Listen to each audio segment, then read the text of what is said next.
Joining me now, live right here in Nairobi, is Honorable Najib Balala, is the CS for Tourism.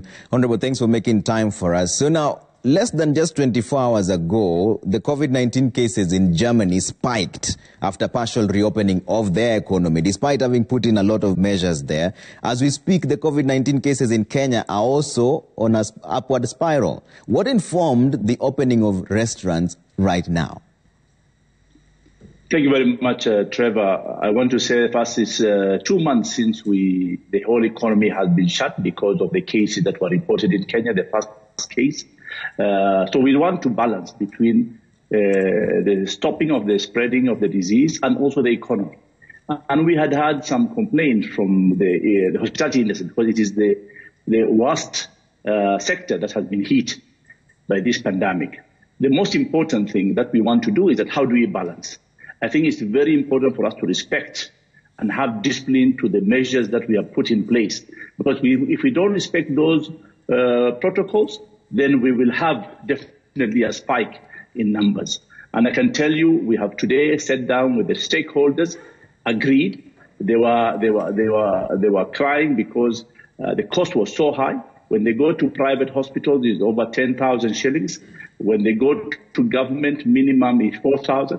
And today we made a decision that it will cost 1,000 shillings to any staff who will be taken for test. And that's very crucial because if you don't have hygiene and you don't have a health worker, how do I as a client be able to have the comfort of coming to your facility? So this is good for the sector. And the reality is that this is unprecedented times. So we need to work together. For example, you don't have to open full-fledged.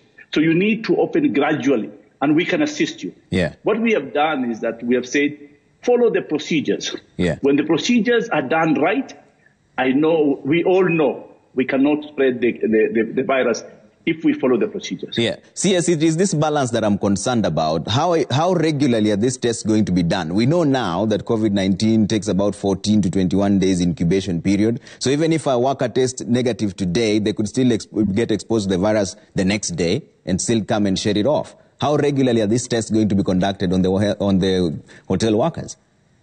First of all, there is a protocol that is very clear that you must have a thermal gun for you to check temperatures, for you to do the cleanup, for you to use the masks, and social distancing. So these also limit the spread of the virus. Yes, every 14 days you'll have to be tested, and we will be inspecting all these facilities. But we have said, if the hotel industry or the restaurant industry and the cafes need to follow this, also we need a commitment from the association and the membership. Because this is not just about business. This is our protection of human lives. And we need all to play out the role that we need to play to protect the spread from going to other people. But CS, 70% of the cases are asymptomatic as we speak, so the thermal gun may not even be as effective as possible. Are they going to test the hotel workers repeatedly? Yes. We have to test the hotel workers repeatedly every 14 days, and this is what the guidelines are very clear. So how will you then safeguard against hotels that may test some employees and leave out others, and then if somebody is absent, they call in one other person? Well, you have to make a decision. If you have a number of 100 employees in your restaurant, then because you are starting small, remember, the economy is still gradually opening up, so there will not be full occupancy of your restaurant. So what you need to do, you have to start with a smaller number and slowly, and you cannot be working in a restaurant if you don't have the COVID certificate that shows you are negative. So you'll have to declare the names of your staff with approved evidence that they have been tested negative, then you'll be allowed to open. And from your own estimation, how many jobs have been lost in the tourism industry so far? Well, the total number of people who are working directly in the tourism industry are registered with us is 1.6 million people, although the estimation is much higher, about 2.5 million people. Currently, 90% of the sector is already shut. So that is at risk. We don't say they have already lost their job, but it is at risk. So we are waiting, and every day we have new strategies. So that's why slowly we want to open the economy, but with cautious. Yeah, we want also to safeguard the spread of virus. I know you're holding a webinar meeting maybe later on Friday, but is the government planning some sort of a bailout for the industry that is now struggling? I know there's 500 million shillings for the recovery, but what about the industry players? Well, there is a discussion already. We have the industry has presented to me, and we are in discussion at the cabinet level and treasury. So there'll be some issues that we'll have to address as government. But I can tell you also the stimulus project. So they've opted not to open because it's not going to be profitable. So we appreciate all those, but we give them an opportunity.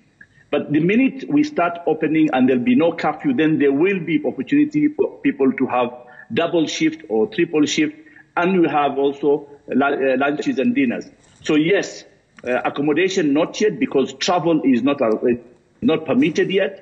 So there isn't any clientele for accommodation. So we said at the right time, and we have formed a committee, and we said, instead of us imposing for you the protocols, come and we share with us and say we have one protocol that we all adopt and we implement. And CS, earlier on today you mentioned that the process of getting permits will only take 24 hours. How practical is this, considering that there is a shortage of testing reagents even as we speak right now? No, there is a process. First, you apply under Form A. After you apply, there is Form B. You must tick the boxes of the Form B. There are almost 20 requirements you must fulfill. And the final requirement in Form B, you must have a certificate for all your employees that have tested negative. After you present all those and the checklist has been approved, and you present it to the county director of health in your county, then it will take 24 hours for approval for your permit. And that compliance permit will be free of charge. You will not be added any more taxes or fees as an entity, because you already paid your single permit, you have already paid for Tourism Regulatory Authority, and you have already paid for your tourism levy.